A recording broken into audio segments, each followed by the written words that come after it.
In this video, we will be covering the basic configuration steps for managing user groups in FreezerPro. This will largely take place in the Settings and Preferences section and will require administrative privileges and access rights.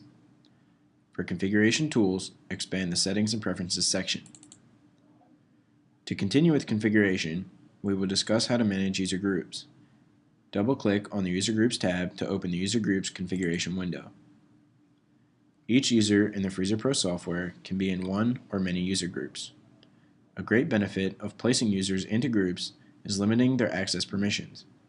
Permissions for viewing and editing core components of the system, such as freezers and boxes, sample types, and user-defined fields, are set on a user group basis. Note that access permissions are different than role rights. Role rights are set for individual users and permit that user to perform certain tasks within the system. Access permissions by user group limit what the user in each group can use which they have permission to in the system. Each user group can be modified and customized to fit your lab management needs at any time. In this view, we can add, delete, and edit user groups by selecting their respective tools. We may also set the access permissions for each user group by selecting the Access Permissions tool. To add a user group, select the Add User Group tool at the top of the view. To assign a name to the new group, simply enter the text into the Add User Group text box. Once you have assigned a name to the new group, you may select which users should be included in this group. There are multiple ways to add users to a user group.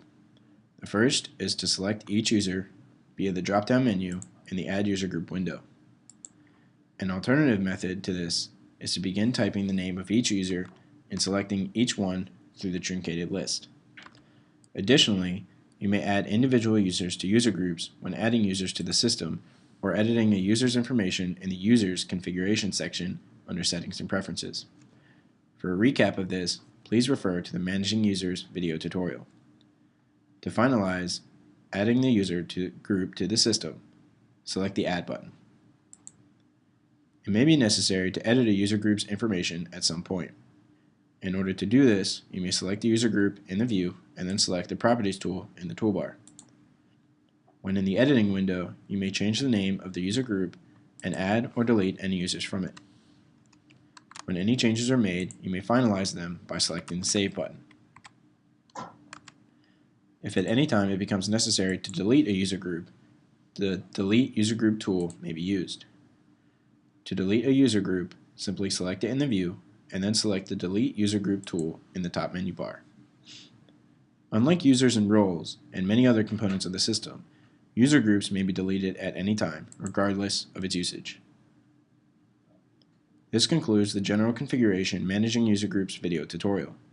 Up next, we will discuss managing sample types. To review, user groups can be managed in the Settings and Preferences section. Each user in the FreezerPro software can be in one or many user groups. A great benefit of placing users into groups is limiting their access permissions. You may add, delete, and edit user groups in the Management view.